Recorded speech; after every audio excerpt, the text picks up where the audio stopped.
Tayarishe, ndio sababu tumekuja hapa.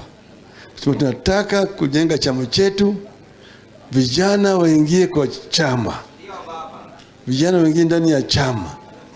Tuko hapa sasa na vijana ambayo wakati tulikuwa tunasajilisha watu katili lingine walikuwa miaka 13. Sasa wamefika miaka 18. Sio? Watapiga kura hii wakati mwingine. Ndio sababu tunataka vijana waingie ndani ya chama, ndio wataleta ile vibrancy ndani ya chama chetu. Ili alafu baadaye mwaka ujao mwezi wa 4 tutafanya uchaguzi. Na wale watu wa UDA waliposikia tutafanya uchaguzi, wao wakatangaza tarehe 9 mwezi wa 12 tutafanya. Sasa umeona yale yamefanyika.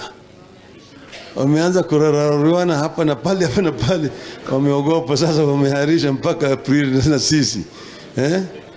Hakuna kitu ambayo watafanya.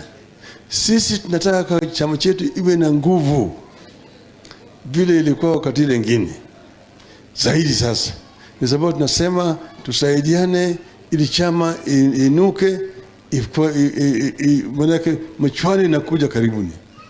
Mimi naona dalili ya mvua ni nini? Tumeona maringu vile naambia nyinyi.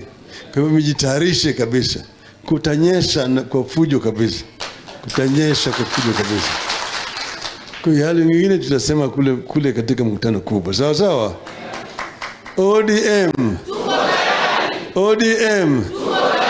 ODM. Sawa sawa. Tuliambiwa tunataka ile transport. Yes. Bwana waziri atakuwa na